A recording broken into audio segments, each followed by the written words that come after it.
Good morning, class. Yeah, good morning. So let's shortly, let's continue from where we stopped. So, introductory chemistry. Recording in progress. Introductory chemistry. 1. That's FSC 112. 112. Okay, so we are doing our mass spectrometer.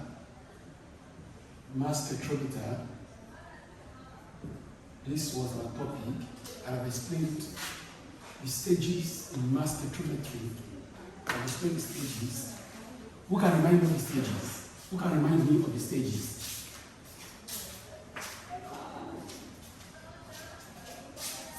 Who can remind me of the stages in mass spectrometer?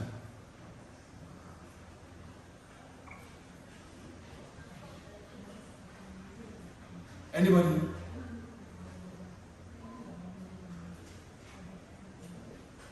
What are the stages in mass spectrometer? Can anyone hear me? Ionization. Okay, we have ionization. We have acceleration stage. Acceleration stage, yes. What's the third one? Detection. We have detection stage. Reflection. No, the third one is what? Deflection. And what's the last one? Detection stage. These are the stages in mass spectrometer. I've explained this, I've explained this. Who can remind me? What determines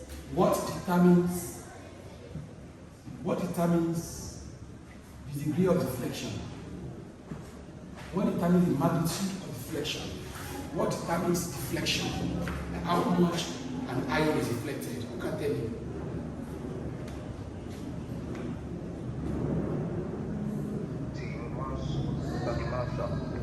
Thank you.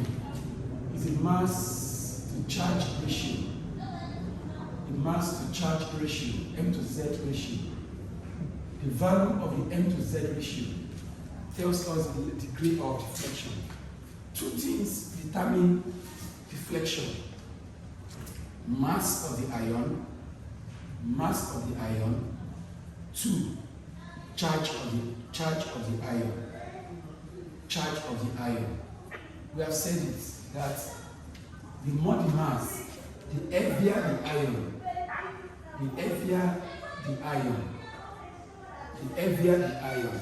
the what?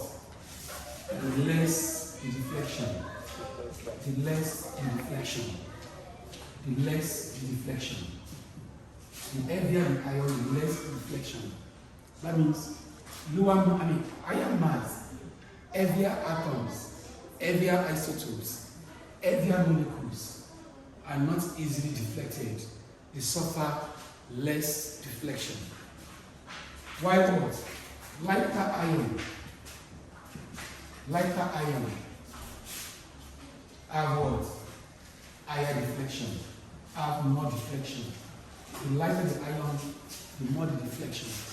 Like I told you, the whole mass spectrometer, the essence of mass spectrometer is focused on the operation, the principle of operation of mass spectrometer is focused on the change in path as a result of the side wave force. An ion to move like this, it has been ionized. I've ionized a sample. The sample has been ionized. I've turned it into ion, and I've accelerated the ion. Okay, it has now entered a deflection stage, a deflection region, meaning a magnetic field region. This is a magnetic field here. This is the ion moving very fast. Very fast. Then it got to this point here. What happens? Some ions were too heavy, not so deflected. Some ions are too heavy, they deflect, are too light, they deflect too much. Some ions are just of adequate mass. They didn't suffer too much deflection, and they also they do not have so much deflection, and they do not have too little deflection. They bend not too much, not too little, and are able to pass through the flight tube. This ion has passed through. So I put out now. What determines level, degree, magnitude of deflection an ion suffer? What determines it? Mass of the ion. This ion here is heavy. It's too heavy, so it suffers less deflection. This ion is too light. It's too light. It suffers too much deflection. Too much deflection. This is just of adequate mass with moderate deflection. So this ion here and this ion here will not make it through the flight tube. They will not make it through. They'll be what? They will cling to the wall. They'll be attached to the wall of the magnetic field. They will not go because they are too heavy. They will not go because they are too light. Only this has made it through to the detection stage. To come back here, how does the charge of the ion determine the degree of deflection? The more the charge on the ion, the more the deflection it suffers. The more charge an ion carries, the more the deflection the ion suffers. For instance, Mg plus suffers less deflection than Mg2 plus. Mg2 plus has more charge. Because Mg has more charge, then Mg will suffer more deflection than Mg plus. Why also? The lower the charge in the ion, the less deflection. The more the charge on the ion, the more the deflection. If I ask you now, aluminum 3 plus 27 and magnesium 2 plus, because here is 3 plus, here should, watch my language, here should suffer more deflection. This 24. Because the 3 plus is higher than 2 plus. The more the charge, the more the deflection. So this should suffer more deflection than this. While sodium plus is expected to suffer the least deflection because it's carrying +1. If based on charge, the more the charge, the more the deflection. But if you now base it on mass, we say the more the mass, the less the deflection. If you base on mass, the more the mass, the less the deflection. So based on mass, that means aluminum should suffer the least deflection because is the heaviest. See the mass here, 27, here 24, here 23. So aluminum is supposed to suffer the less deflection. But unfortunately, we see said that what? Deflection is determined by the charge on the ion. Therefore again, based on the charge on the ion, aluminum has the highest charge. It should suffer most deflection. That has created a contradiction. To now resolve the contradiction, let me recap. The more the charge, the more the deflection. Therefore, based on the charge, this should have the higher deflection, followed by this, and this should have the least deflection, based on charge. But based on mass of the ion, the more the mass, the less the deflection. This mass is the what? Is the greatest mass. And the more the mass, the less the deflection. Okay? That means aluminum should have the least deflection among these guys. This now contradicts the charge. So to now solve the contradiction, we don't use the mass, we don't use the charge, no. We now use the mass to charge ratio value. The mass to charge ratio value is used. Not the mass any longer, not the charge any longer. If they ask you in OPG exam that deflection of the ion in the mass spectrometer is determined by which of the following? A, mass of the ion. B, charge of the ion. C, both. And you have C, both. And you have D, mass to charge value. How will you go for class? What will you answer?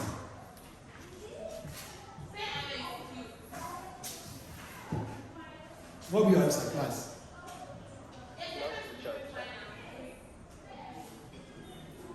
The deflection suffered by the ion is determined by A, mass of the ion, B, charge of the ion, C, both mass and charge, then D, mass to charge value. What do you go for? A, B, C, or D? Charge value. Mass to charge value. Is a mass to charge value? It should be what? Yes, both will be correct if this was not there. But because this is there, you go for this. So, the mass to charge value determines the degree of deflection suffered.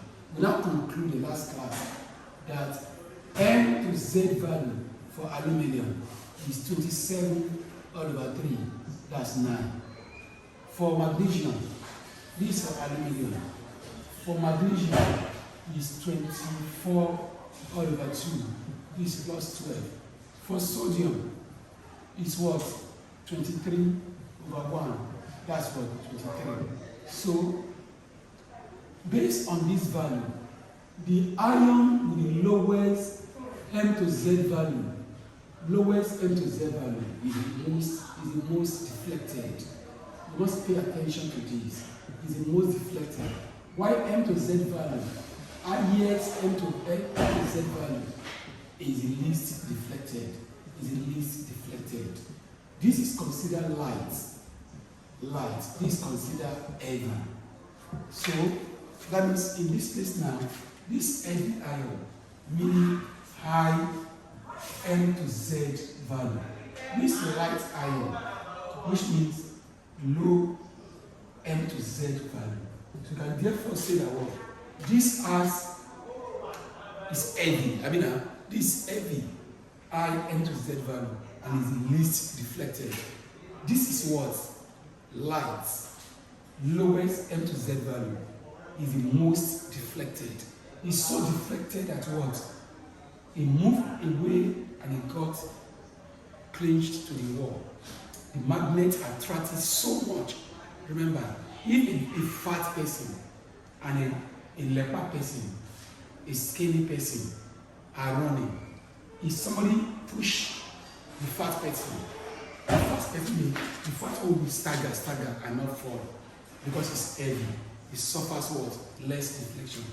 But the skinny person running, if you push him a bit, the person can fall off because it doesn't have weight to absorb that. That's why here is heavy, suffer less deflection. He cannot easily go off his parts. It's so heavy. This is light. This light it can easily what? Deflected. You have a big truck inside erosion. The truck is going, and you have a car inside the same erosion. The car would have been eroded away while the truck is still moving. That's what's called deflection. Okay? Because the truck is so heavy, the water, the erosion, cannot easily sway it off its road. But because the car is so light, compared to the truck, the car can easily be taken off the road. That is what you're talking about here, deflection. When a sideway falls is exerted on an object. The object part of motion will change. And I've read so much on this deflection. Let's go to detection. What happens in detection stage? What happens in detection stage? Oh, I've not told you that well, this has m to the z of plus 9, here has m to the z of plus 12, here has m to the z of plus 23, as I've done here now. But this plus 9 is the lightest, but this is the most deflected. AL3 plus more deflected than Mg2 plus, more deflected than what? Na plus, based on the value. The value. Here give me 9, here give me 12, here give me 23. So this is the most deflected, having the lowest M to Z value. This is the least deflected, having the highest M to Z value. That concludes that part. Let's come back to detection. What do we do in detection? Remember from the beginning, we have a sample we want to analyze. There's a sample we want to what? Analyze. Okay? Now, if we have a sample to analyze, first thing I told you should do to the sample is to vaporize it. And I explain why you should vaporize the sample. Who can remind me? Why should the sample be vaporized?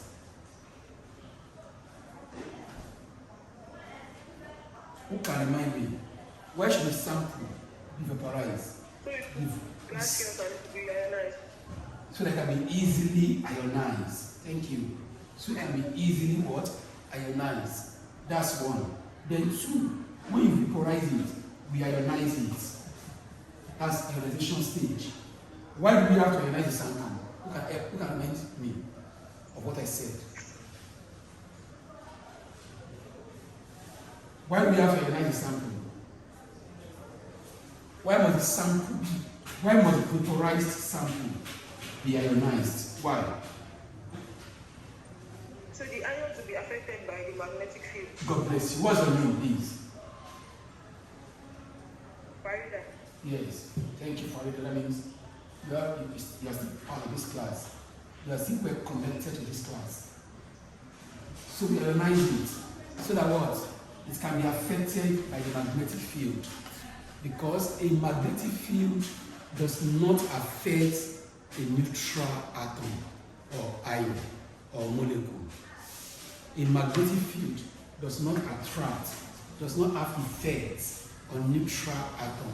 Therefore, we ionize it, we turn it into ion. That's the essence of ionization. Then, the ionized sample is now accelerated, meaning it's made to move what? Faster. We accelerate it so as to move what? Faster. How much move faster? So you can get to the next stage. Because in all these processes here, the ion will have lost its energy. So we accelerate it. How do we accelerate? You can remind me. How do we accelerate? Anybody? By creating a potential difference. Thank you, Farida. Thank you. You create a potential difference. You accelerate by establishing a potential difference. You let the ion pass through different plates of different potential, of different potentials of voltages. Okay, that's how to accelerate.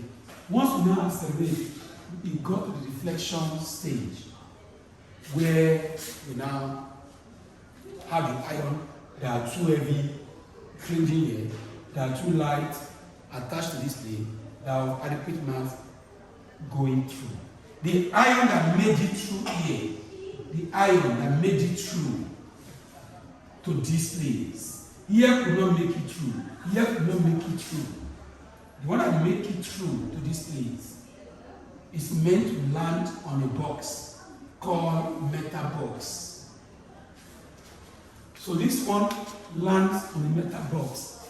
This ion that made it through, don't forget, you don't make them, it did not make it, but this made it.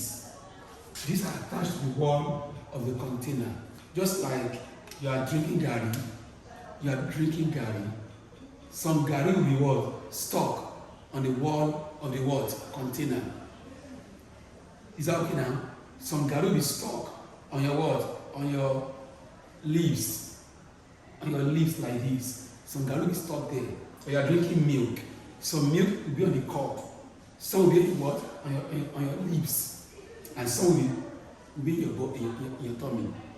The one that goes to your tummy, this is. That's the one that is useful to you. Is that okay now? And the one that stays on your lips, you can leave it there for life if you want, but it can be removed if you use your tongue to lick it. I mean now, and the one that cling that attach itself to the cup, you can use water and release the cup and still drink it. What I'm saying is that this is here, but I can get it back. This is here, I can still get it back. Okay, but this has passed through. This is sample.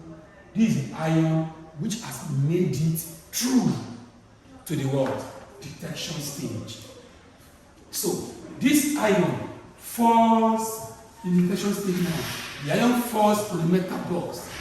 On the what? Metal box. It's a metal box. This is a metal box. The iron has landed on this box. Because it has landed on this box, the iron has landed here. What happened? Current is generated. Electrons are made to move. Current is what? Produced. Current is produced. This is what we need as an OBG student. When the iron lands on the box, what happens? There's a flow of current. There's a flow of current. Why does current flow? Why does current flow? Because this iron has made electrons to move from the metal to it. When the iron drops in the metal box, electrons move. Electrons are now made to be in what? Motion. And that leads to the production of electric current. Now, how much current is produced? How much current flows? The amount of current that flows is dependent on the amount of the iron that dropped here. Is the iron plenty or small? Is the M to Z value, the mass of the iron that dropped here, determines the amount of current that flows. All this happens in detection stage. In the detection stage, I want to know what kind of iron has landed, has dropped on this metal box. I want to know. It landed in the metal box, current flow. The current that flows is made to pass through what is called an amplifier. It's made to pass through an amplifier. This is the current that flows. Because the iron dropped on the box, current has flowed. How much current will flow depends on how much iron is dropped here. The more the iron that dropped here, the more the current that flows. But the current that flows is always very small. We now need what? An amplifier. The amplifier is now connected to a what? A chart recorder. To a chart recorder. What happens? The current that flows from the iron drop on the metal box made electron to move. Don't forget, I want to detect what kind of iron passed through the flight tube. I want to analyze the iron which has made it through the flight tube. This is what I analyze now. So it dropped on the metal box here. This metal box, it dropped on it. It caused electron to move. Because electrons are in motion, current start flowing. Because current is flowing, we need amplifier to make it bigger. The current is not enough for this chart recorder. So it passes through the amplifier. The amplifier will what? Amplifies it. If 0.01 ampere has dropped, amplifier can make it 2 amperes in code. He amplifies the current and the output is passed through a chart recorder. What does the chart recorder give us? The chart recorder is like your electrocardiogram. Electrocardiogram. That, if I'm right, the one used to do was to check that monitor in the hospital. That monitor, they will plug those things in your body, plug it everywhere, and they will read the current from the the screen, the monitor, So the electrocardiogram plots you on the what? On the monitor. If the person is still alive, there will be flow of current. If the person is dead, there will be no flow of current again. So the same thing happens here. This amplifier sends the signal to the charge recorder. What does the charge recorder do? The charge recorder gives us an output in the form of a graph. The charge recorder gives us what is happening in this place in the form of a graph called stick diagram. In the form of a graph called stick diagram. That's what this one does to us. It gives us like a graph. It plots it for us like a graph. And the graph is called stick diagram. What is a stick diagram? What is a stick diagram? A stick diagram is a plot of relative abundance. Relative abundance, watch class, or relative intensity, against M to Z value. A plot, they will ask you, what is a stick diagram? A stick diagram is a graph, a plot of relative abundance or relative intensity against mass to charge value. And the stick diagram comes in form of stick, as the name implies. It comes like a stick, as the name implies. What does the stick diagram tell us? What does the stick diagram tell us? The stick diagram can tell us the following. 1. Function of stick diagram. It can tell us 1. Number of isotopes. Number of isotopes. The ion, the atom has. The atom has. The ion that dropped here, the atom that formed it. The stick diagram can tell us the number of isotopes that atom that make up that ion has. For instance, if this is a stick diagram presented to you, if this is a stick diagram given to you, then number of stick, you see here, number of sticks is the number of isotopes. Is the number of isotopes. How many sticks can you see on the board, class? How many sticks can you see on the board?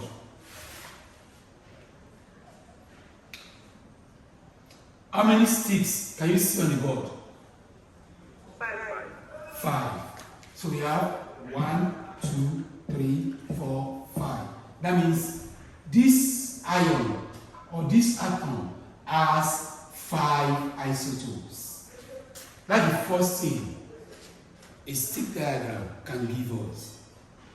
That's the first thing a stick diagram can give us. It can tell us the number of isotopes an atom has. Now, if it gives us the number of isotopes an atom has, then when you plot the graph, just check how many sticks are there. 1, 2, 3, 4, 5. There are 5 sticks. That means this atom I'm analyzing has 5 isotopes based on the output of the mass spectrometer given by the chart recorder, by the monitor. It tells us also the abundance of each isotope. It tells us the abundance of each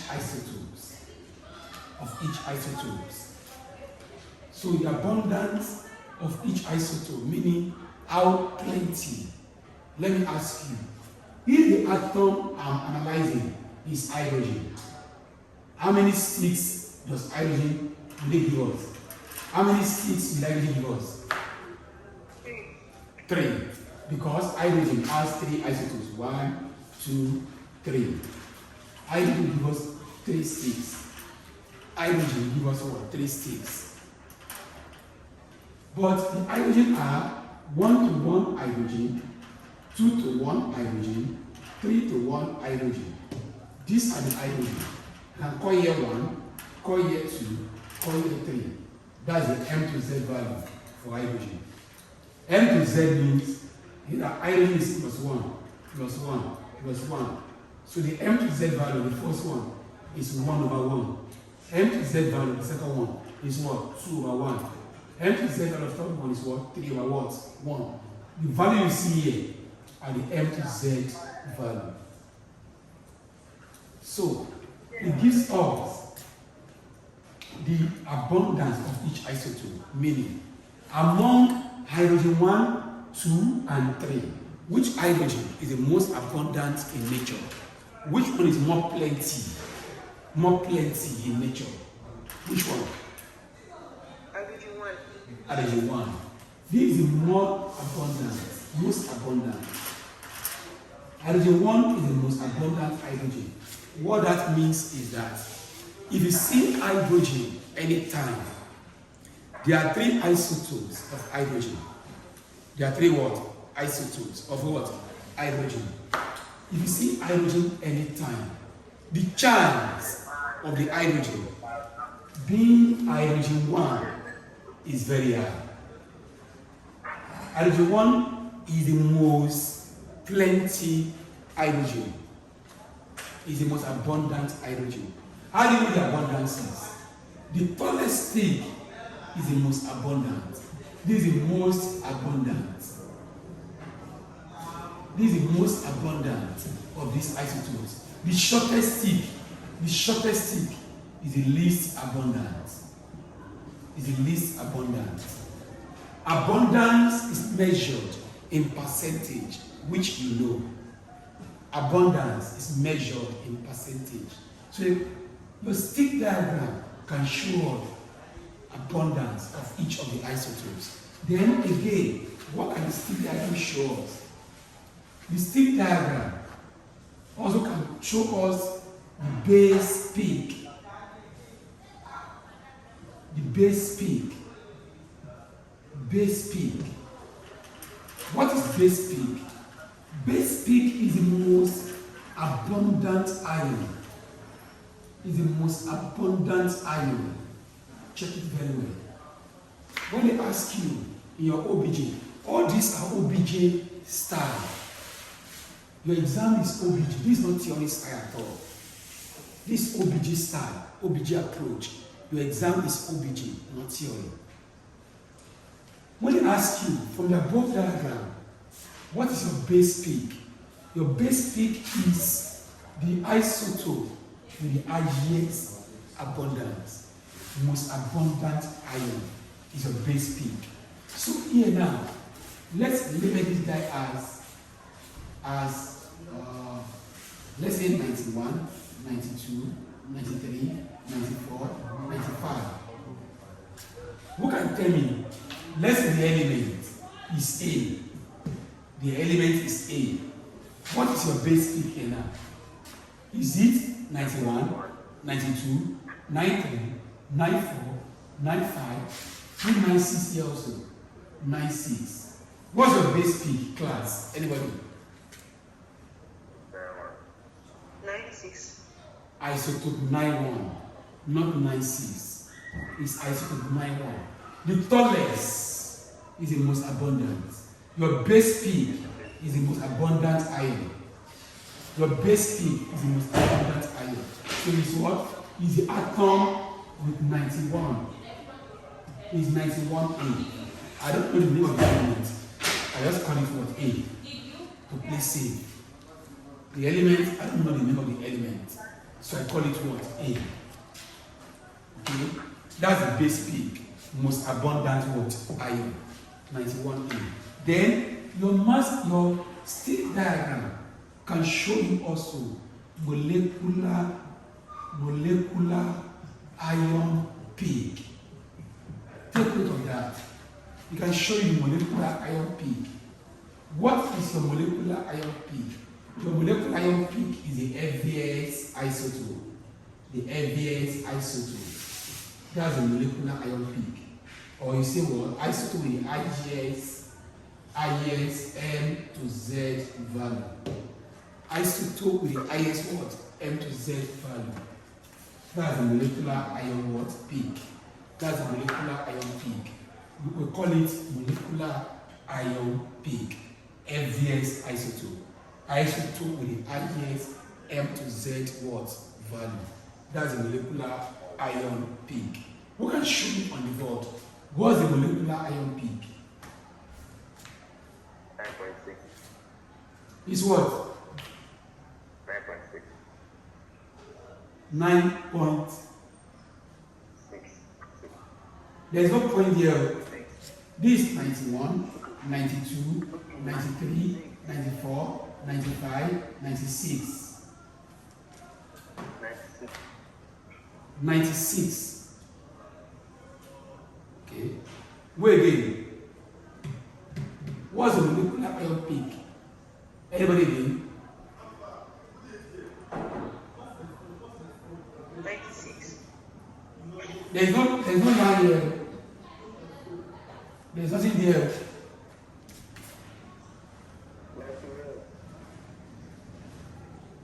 There's nothing here. I didn't put any line here. What's the molecular ion peak? It's 95. It's 95. That's the molecular ion peak. It's 95. So you must take note of that. Because they only put 96 here. It doesn't have any heights. There is no heights. Here has a height. Here has height. Height. The tallest height is the base peak. Why the one that has the highest number, highest M to Z value? This is not here. There are 5 isotopes. 1, 2, 3, 4, 5. So the highest M to Z value is your molecular ion peak. Is that clear, class? Is that clear and understood? Good. Another importance of the stick diagram is that it can be used to determine relative atomic mass of the atom. Relative atomic mass of the ion, of the atom. You can use it to determine the relative atomic mass of the atom. It's another importance of the stick diagram.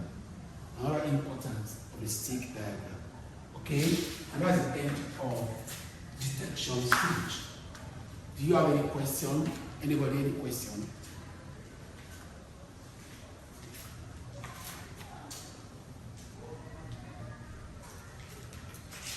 Who has any question?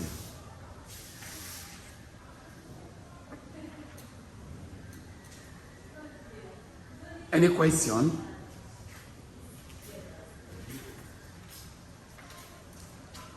Any question?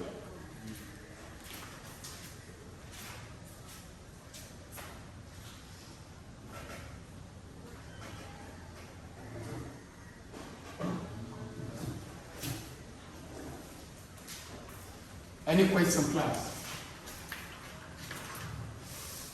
Okay, so since there's no question, I want to ask you a question. How can other ions be detected? How can we detect other ions? How can we get the other ion? Like I said, in the flight tube, don't forget that. In the flight tube, some ions get stuck here, too heavy. Some ion get stuck here, too light. While some ion go through. How can I make this ion here to also go through? Who can tell me? Let's call them A, B, C. B has made it true. A has not and C has not. How can I make A being too heavy to make it true? How can I make C being too light to make it true? Just like that. Anybody? Maybe I should give exercise books. Exercise books. Okay. You want exercise book? A is too heavy. Eh? A is too. The ions are going to A, they are too heavy. A is too heavy, Abi. You can reduce the magnetic strength. You can do what? You can reduce the magnetic strength of the field. Are you serious? Who is that? What's your name? What's your name? Farida. Okay, Farida. Again. I think Farida is the only one in this class today. I can't hear another person. If you're in class, let me hear you. I know some of you thought the class will not go today. I'm in class, but I'm not really feeling the class. The network is giving me issues already. Okay. Okay. You should get the video of this class almost immediately. You should get it almost immediately. Is that okay? You get the video almost immediately. Yeah, Farida, please. Farida, please continue.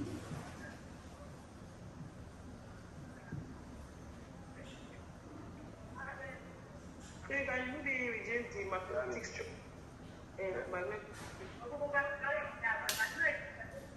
I can't hear you. How do I get A to pass through here? A is too heavy. A is too heavy. And I have to make it pass through detection stage. How can A that is too heavy be made to pass through here? Farida, I'm listening. Since A is too heavy, you can reduce the magnetic strength of the magnetic field. Mm. The strength of the magnet. If you reduce the strength of the magnet, when something is too heavy, do you easily deflect it? No. So, that means the magnetic field that was here was not enough to deflect it because it's too heavy. So they increase the magnetic strength. You should do what? Increase the magnetic strength. God bless you. Magnetic. Good. For A that is too heavy, increase the strength. Increase the strength of the magnetic field. Go and increase it. Because it's too heavy. That means the magnet here is not enough to deflect it. That was why it got on the wall of the magnetic field. So go ahead and increase the strength of the magnetic field. Real Farida, this is too light. This is too light. What do we do to make C to pass? You reduce the strength of the magnetic To field. reduce the strength of the magnetic field. Why? Because it's too light. It's too light. Because it's too light, the magnetic field is too powerful for it. The push you give to it is too much. That push is too much. You have over pushed it. You have over deflected it to the extent of losing the parts. So the magnetic field is too much for this because it's too light. Therefore, reduce it so you can pass it. So thank you, Farida. So if you are too heavy, increase the strength of the field so you can pass. If you are too light, reduce the strength of the field so it can pass.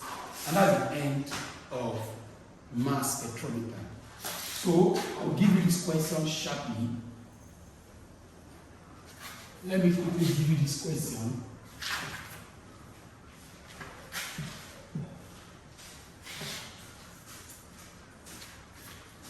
Oh, I didn't tell you how to use that one, okay? I'll give you the right question.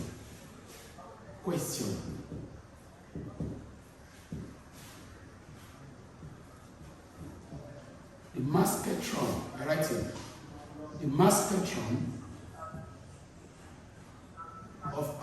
element A is given in the form of stick diagram.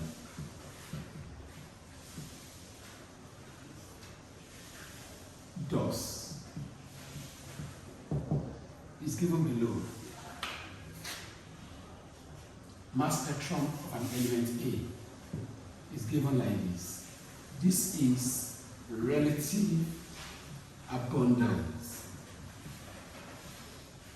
or we call it relative intensity. It's the same thing.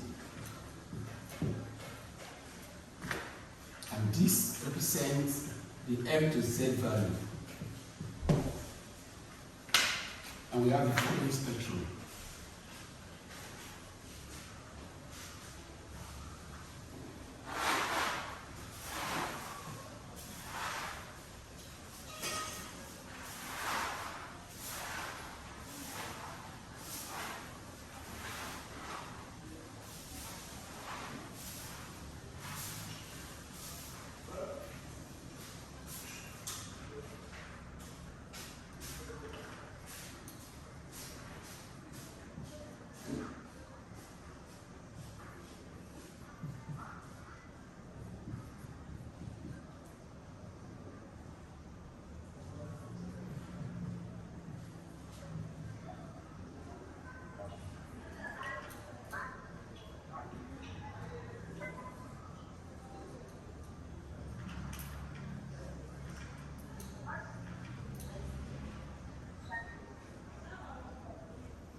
Sorry, I'm not hearing you. Yes, I'm not saying anything.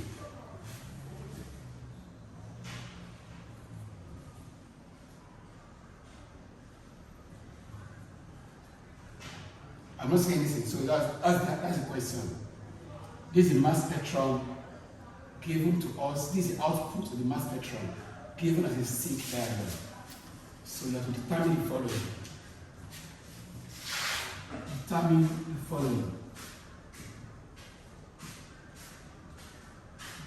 1. The base peak. The base peak. 2. Molecular ion peak. 3. Number of isotopes. Okay. 4. The relative atomic mass of A. These are what you have been asked to determine. To determine the base peak, the molecular ion peak. Yeah, who is done? Fast. Tell me the answer. It's for you to do. Start, class, start. Start. Tell me the base peak, molecular ion peak, number of isotopes of A, and the relative atomic mass of A. Start.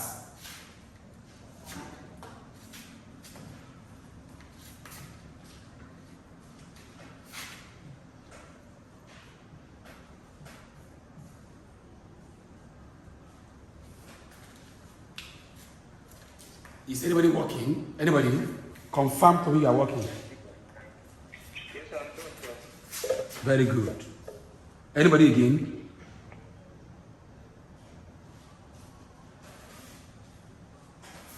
That's just one person. Is anybody working also?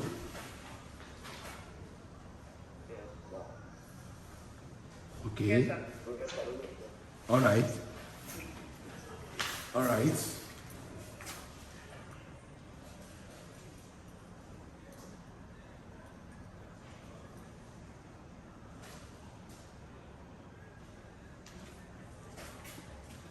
Okay, yes. So tell me the answer. What is the base peak? Anybody? What's the base peak? Peak is the 82, sir. The one with the highest one, that's 2%. That's what? A82. The one that has the highest abundance. Abina? That's 82 what? A. The isotope 82 is the base peak. Why? It's the most abundant. 60%. This 15, 20, 3, and 2. Total percentage must be what? 100. This is the most abundant. 60, 20, 15. Normally, you can read all these figures. If it's scaled, if it's calibrated for you, you can read the figure on this side. You can read the figure. You can read it. You can read it. You can read it. Instead of putting the figures on it, you can read it on this side for a calibrated what graph for where it's well plotted. So the base peak is the one that has the highest abundance. This is the most abundant. And the isotope is what you are picking. Isotope 82 is the most abundant. Yeah, what's the molecular ion peak? 88. The one that has the highest M to Z value. The highest M to Z value. This is your highest M to Z value. That's what? 88A. This isotope 88A. The element, I call it A. Just like chlorine. Chlorine 35. Chlorine 37. That means if you have the spectrum for chlorine, you should see how many sticks. How many sticks should you see for chlorine?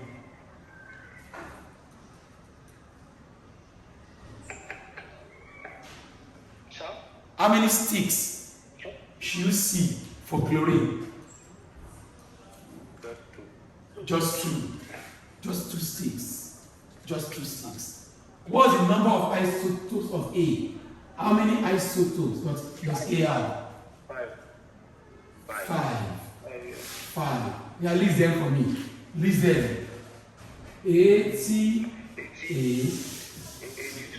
82A, 84A, 86A, and 88A. These are the number of isotopes that A has. These are the isotopes. Remember, isotopes, they are atoms of the same element with the same atomic number but different mass numbers. The M to Z value represent their mass number as long as it's what? It's monoprotic. Monoprotic, meaning it's just plus here, plus. If it's just plus one charge, then anything you see here is a atomic mass also. Okay?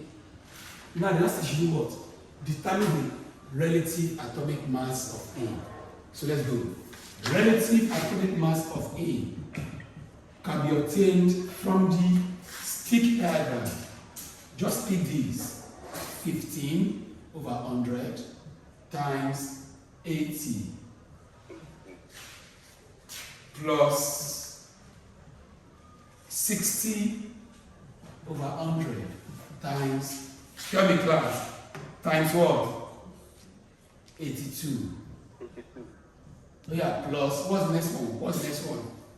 3 over 100 times what?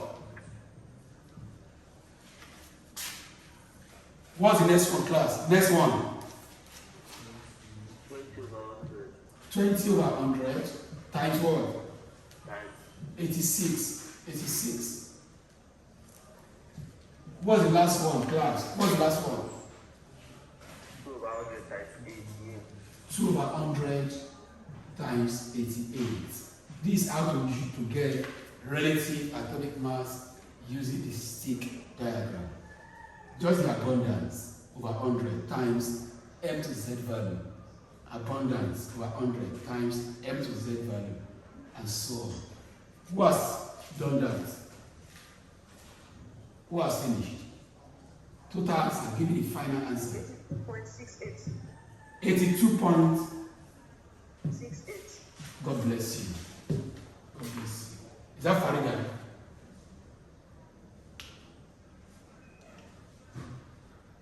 So, your relative atomic mass is always closer. It's always closer to the most abundant isotope. This is the most abundant isotope. Your answer is always closer to the most abundant isotope. I've said that before. And this is when we stop the class for today. So we have concluded, what's it called? Mass spectrometer and so on. We'll now start mole in the next class. Mole in the next class. So let's stop here today.